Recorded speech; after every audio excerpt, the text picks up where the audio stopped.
Some might see this as a nation reaching democratic maturity. When Pakistanis go to the polls to vote on the 11th of May, it will be the first time a democratically elected civilian government has completed a full term in office. Of the numerous political parties taking part in the elections, the three main contenders are the ruling Pakistan People's Party, the Pakistan Muslim League, and former cricketer Imran Khan's Pakistan Movement for Justice. All three have pledged to bring stability and prosperity to Pakistan if elected. That might be easier said than done, in a country fraught with corruption and violence.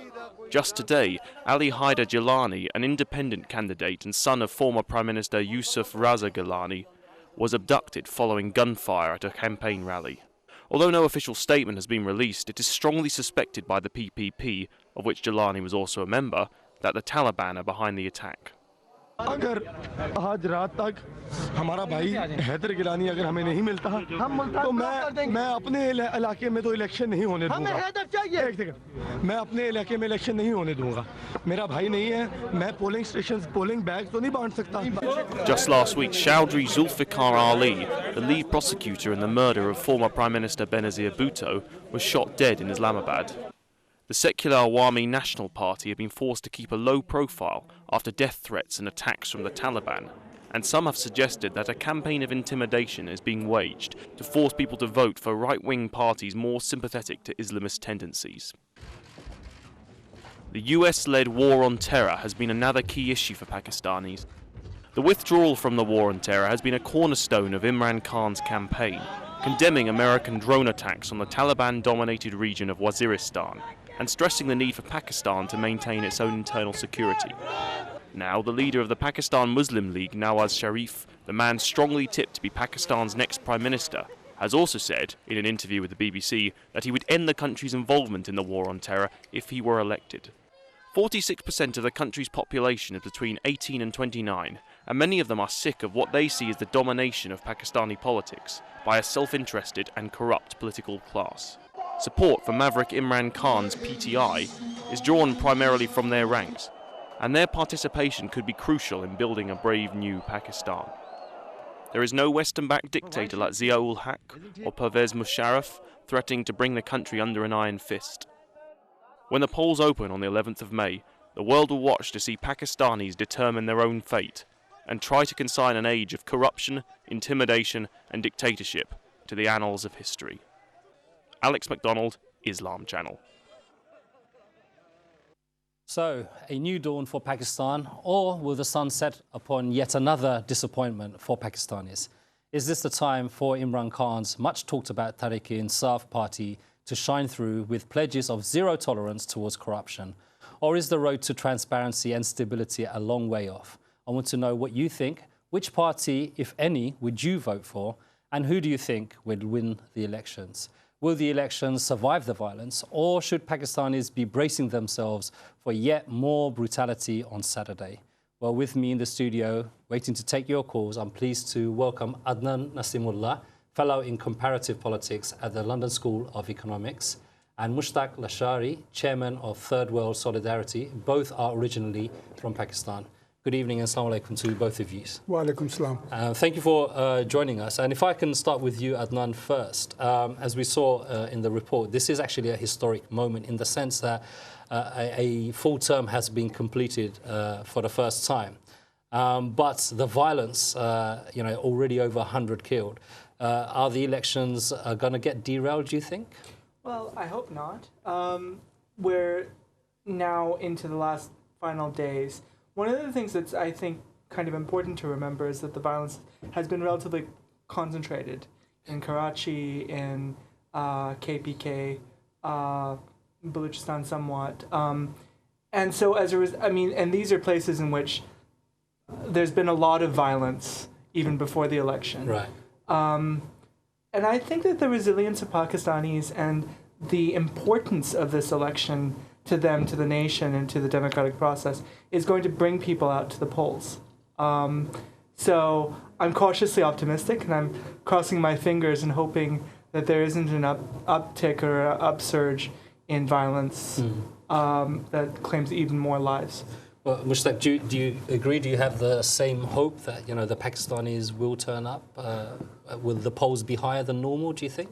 I think I'm totally agree with what Adnan has just said, that it might not be higher, but I think there will be some pockets where you will see a lot of enthusiasm into the votes. And the reason is wherever there is a very closely contested election, you will see the supporters of all parties will come out and vote. And I hope that this is the first time, as you said, in the history of Pakistan that a civilian elected government is transferring power through election to another. But it is the first time as well when all the nationalist parties, which usually used to boycott elections, are also participating. So this is a very positive, although it is a very, very concern that there will be a lot of killings, as you mentioned, 100 have been killed, and there can be other incident in next 24, 48 hours during the election as well. But I hope that successfully elections are held and a transfer of power is being done.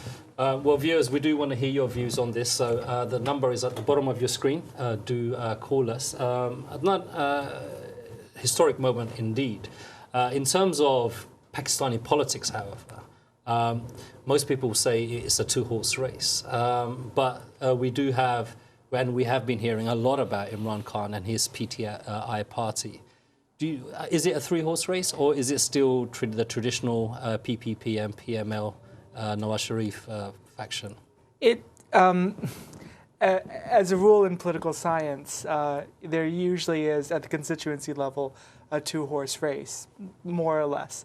But it depends on where in the country it is, which horses are the two horses. Right. I think one of the things that a lot of people are missing is that because Pakistan is a Westminster-style parliamentary system, everything is based on the constituency. Right. And those constituencies are very local.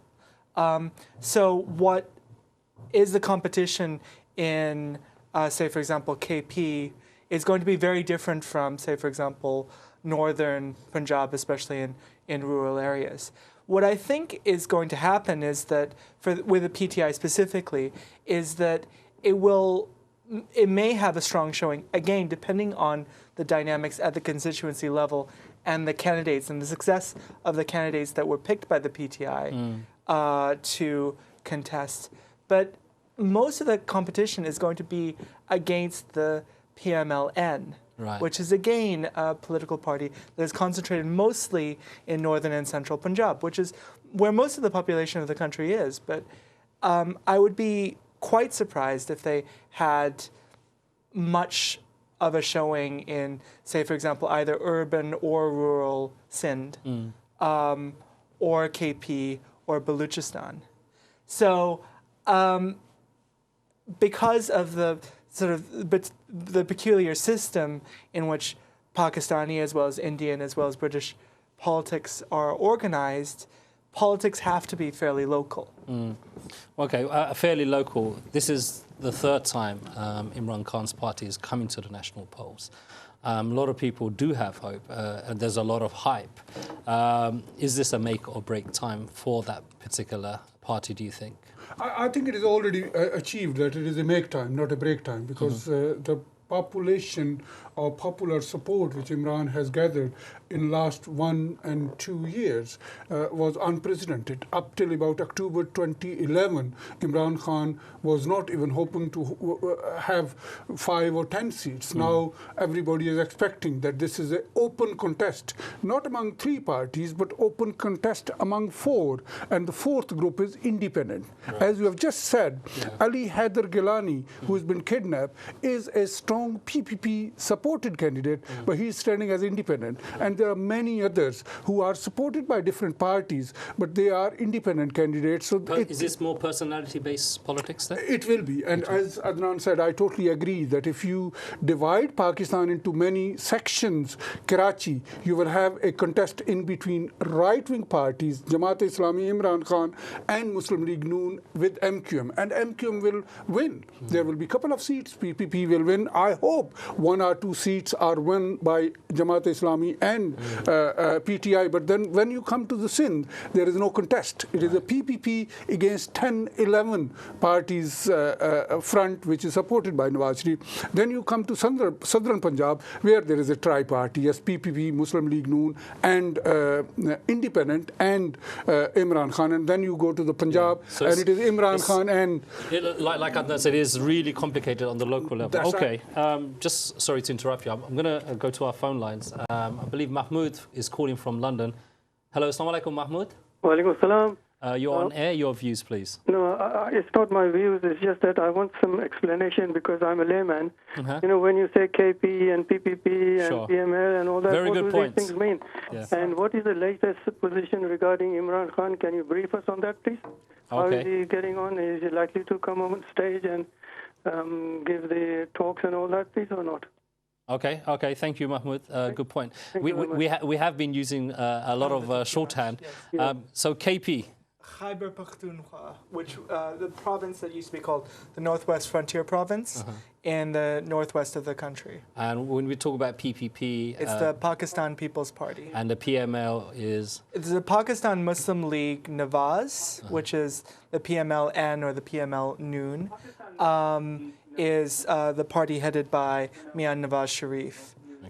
There's also the PML, the Pakistan Muslim League Q, which is the Pakistan Muslim League Qaid, Qaid-e-Azam Group, which used to be Musharraf's party, but is now actually allied with the PPP government. We don't expect them to be very successful, but they're also another player, especially in Punjab. And PTI is Pakistan Tehreek-e-Insaf, headed by Imran Khan. And I can tell you that the latest report on Imran Khan is that he will not be able to address any rallies personally, but there might be a video link with him today in Islamabad. He is actually currently delivering a speech as we speak. On video link. Via video link.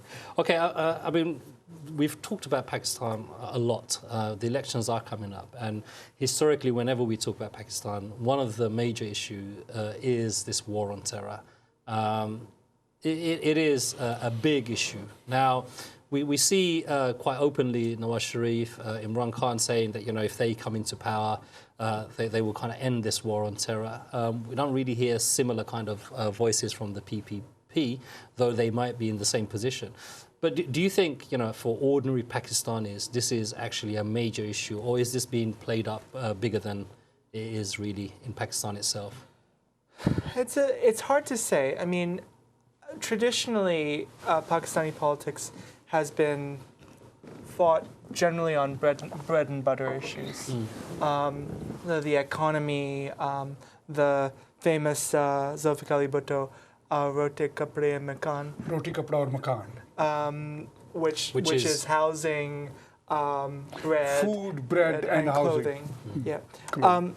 And so, at the same time, there is this big issue of sovereignty. I mean, a lot of Pakistanis feel like they're not in control of their own country because of the drone attacks, and the drone attacks are part of the sort of American strategy. And there's increasingly little coordination. There's been huge rifts.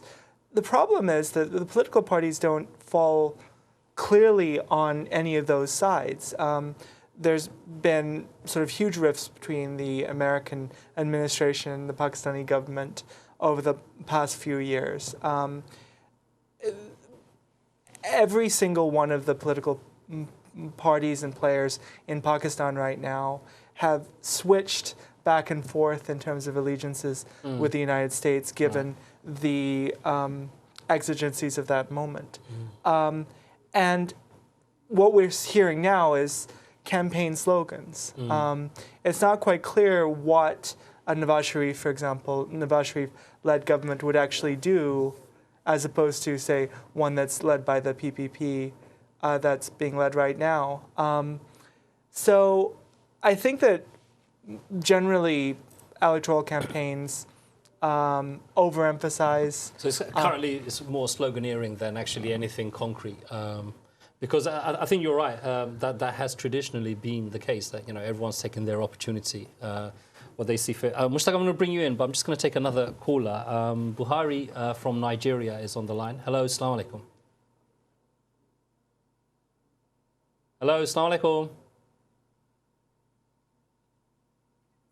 Okay, we don't seem to have him there. Okay, Mushtaq, coming to you. I mean, as I was saying, it is an opportunist thing that people do. But from here, you know, looking into Pakistan, you would think this is actually the issue, the key issue. But also the violence itself internally within Pakistan, it is very, very, you know, it's really bad. Almost to the point where you think it's like there's going to be a civil war any time. Can I remind you history of Pakistan? These old political parties which are now saying that we should come out of terrorism and terrorist activities were the parties which brought in Americans and started jihad against USSR occupation of Afghanistan. So how can they reverse it while they were part of, historically, Jamaat-e-Islami too, Nawaz Sharif was part of Ziaul's government when Americans were given free hand and all the money and weapon was coming in, which was not only used in Afghanistan but also smuggled to Iran to fight against Iraq because it was sold at 10 times more than market price. So I don't think we can get out of this war on terror, but there are different point of views that people of Pakistan are fed up with it because they had enough of it. As you said, we are at the verge of civil war. That PPP, Awami National Party and MQM are ideologically against Americans' hegemony in the region. And the second reason why they can't get out of it is not the fight in Pakistan, it is included in the region. Now, American, Britain, and we are sitting in Britain, in London, British and all Western would want India more influence in Afghanistan than Pakistan. Because traditionally, whenever there is a Pakistan influence in Afghanistan, it is always right-wing government of Taliban, and that was the first time in history when it was a pro-Pakistan government. So now Americans and West doesn't want the same situation coming back. So they are asking India to come in. Now it is a state interest, and I totally agree with you that it is the question of sovereignty.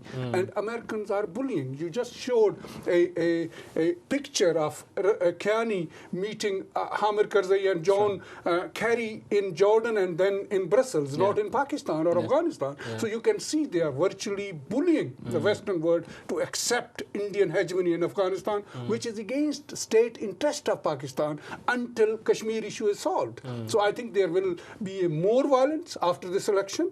Whosoever takes over in Pakistan, whether it is Nawaz Sharif, Imran Khan, or even Jamaat-e-Islami, because Americans are come in to Pakistan so the foreign with interference a is going to agenda, and I think they are not going to give up their agenda. Well, I mean, what Mushtaq paints, Adnan, is actually, you know, it doesn't matter who wins the election, status quo. You know, we're still going to have violence, we're still going to have corruption, and things will go along as they are. It's not going to really improve for the average man on the street. Well, I think that what we're seeing and what we've been seeing in this election campaign is there is a certain sense of kind of resurgence, and especially of individuals who are sort of less represented. So if you want the youth, and this is the sort of Imran Khan's, PTI's sort of signal contribution to this election campaign is firing up people who feel kind of disenfranchised. And I feel like that other groups, the groups that are poor, groups that are, in fact, the sort of nationalist resurgence in the Khyber Pakhtunkhwa province. We've had government by the Awami National Party, which has been targeted more than any other group in Pakistan by the Pakistani Taliban, by the TTP. I think that the voices of people who don't represent the sort of Islamabad elite, the kind of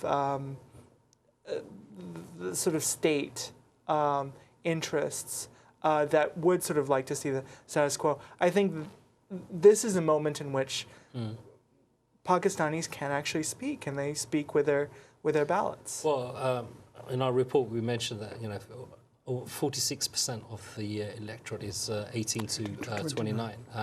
So it's a huge... the population, I don't know about the electorate. Yeah. I'd have to look at the numbers, but yes. Yeah, the population. The population, you're right. So, I mean, it seems that Imran Khan has tapped into majority of that. But would that still be enough? I mean... well, it depends on whether the they way vote. the political system works there. I mean, you still have a lot of, you know, the old feudal kind of systems, which, you know, people aren't, they don't really have a choice. They have to vote what their landowner says, which way to vote, or they won't have any land to irrigate. I think Imran Khan will have an impact. Pakistan Tehreek-e-Insaf will have an impact. And I think it is unfortunate that Imran Khan went into a party election before the election. And it ended in, I think, in November, December last year. That's so right. when you go through internal election, there is always difference of opinion. And one group wins, other loses. Yeah. So you lose. If you win 55%, you lose 45%. So to manage it and neutralize that enmity and hostility, you need time. So Imran Khan has not been given a time. I hope he has a significant seats in the parliament this time, as he's only contesting in certain areas of Pakistan, not whole of Pakistan. I totally agree. Adnan Khan has mentioned that in Balochistan, in rural Sindh, in rural Punjab even, he doesn't have stronghold. But I hope that this time he has a significant presence in the parliament, and next time when he goes into the election, he has got more campaign, because we have seen in the history of Pakistan in 70, when we have just mentioned, when Bhutto came in, Zulfikar Ali Bhutto came, he was a part of a dictator, Ayub Khan. But when he came out, he won 62 seats out of 80 in Punjab. And nobody expected that he will win that sort of number of seats, a new party, 3 years old at that time.